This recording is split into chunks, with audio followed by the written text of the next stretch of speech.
When the power dies in the middle of a heat wave and your AC becomes a useless metal box, you're not facing discomfort, you're facing a biological countdown. Heat doesn't give warnings. It doesn't care about your mortgage or your meal prep or your carefully curated life. It just cooks you from the inside out until your organs start failing like dominoes. Every summer, heat waves kill more people than hurricanes, floods, and tornadoes combined. Not because the heat is stronger, because people don't take it seriously until they're already dying. They think they can tough it out. They think a fan and some ice water will save them. And then their core temperature hits 104 and their brain starts to scramble like eggs on a sidewalk. Here's the truth that nobody wants to hear. Your body is a furnace that can't turn off. It's burning fuel right now, generating heat whether you like it or not.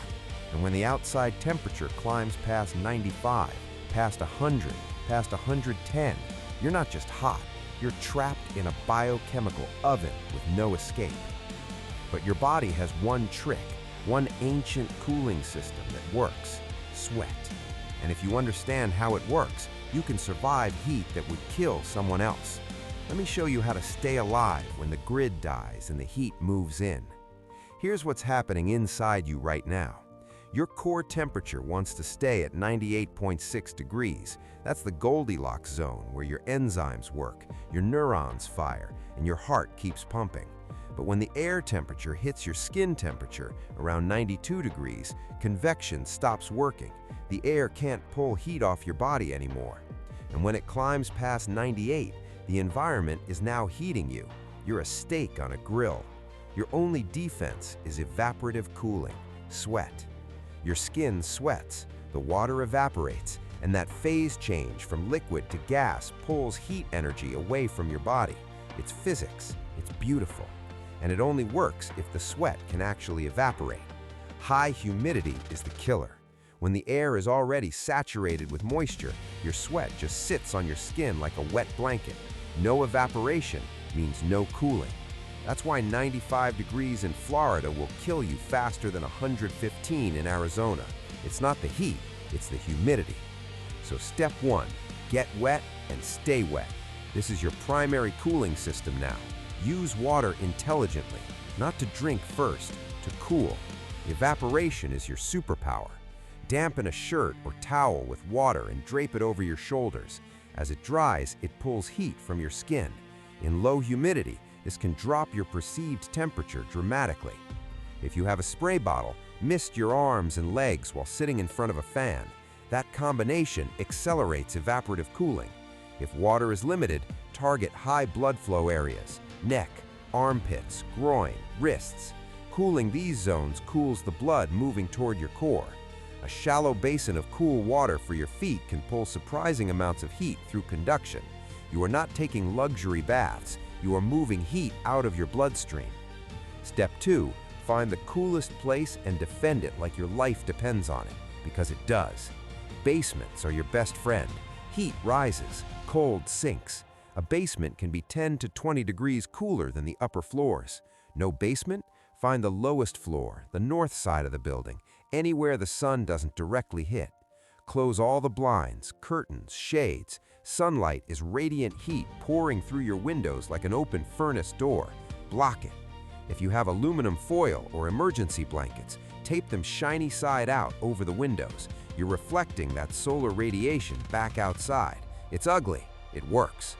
Open your windows at night when the temperature drops and close them in the morning before the heat builds. You're flushing out the hot air and trapping the cool. If there's any breeze, create a cross draft. One window open on the shady side, one on the opposite side. Air flows through. You've just built a natural ventilation system. No breeze? Make one. A battery-powered fan, a folding hand fan, even a piece of cardboard you wave at yourself. Moving air increases evaporation. Evaporation is survival. Step 3, hydrate like your life depends on it, because it absolutely does. You're sweating. You're evaporating water to stay alive. That water has to come from somewhere, and if you're not replacing it, you're on a countdown to heat stroke. Drink water constantly, not when you're thirsty. By the time you feel thirsty, you're already dehydrated. Sip throughout the day, a gulp every 15 minutes. Your urine should be pale yellow, almost clear. Dark yellow means you're behind, you're losing. And here's the thing people forget. You're not just losing water, you're losing salt, potassium, electrolytes. These are what keep your nerves firing and your heart keeping pumping. Plain water is good, but if you're sweating hard, you need electrolytes. Sports drinks work. So does a pinch of salt and a squeeze of lemon in your water. Coconut water, even pickle juice. Sounds gross, saves lives. If you don't have electrolyte drinks, eat salty snacks, crackers, chips, pretzels. Your body needs that sodium to hold on to the water you're drinking. Otherwise, you're just pissing it out and staying dehydrated. And listen close, do not chug alcohol, do not chug caffeine. Both are diuretics. They make you pee more, they dehydrate you faster. In extreme heat, beer is not refreshing, it's sabotage. Step 4, eat light and eat smart. Your body generates heat when it digests food. Big meals, heavy proteins, they crank up your internal furnace. That's the last thing you need.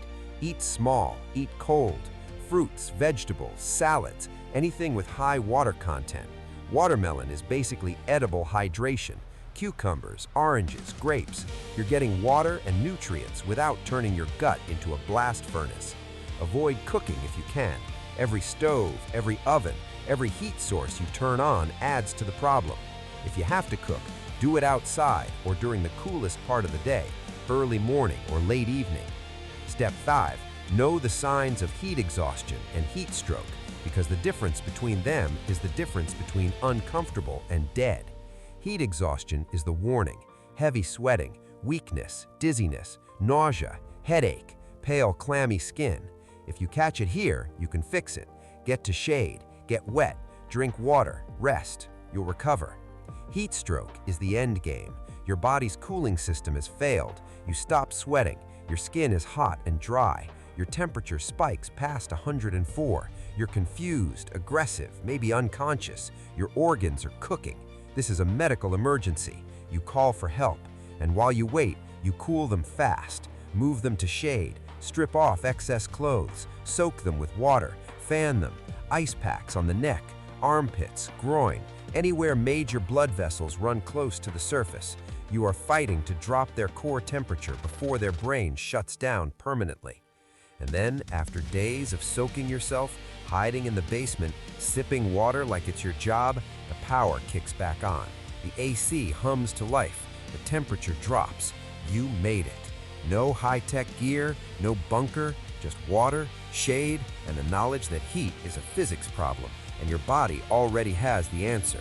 You survived using nothing but sweat, science, and the stubborn refusal to cook to death in a world that doesn't care. Welcome to the new norm.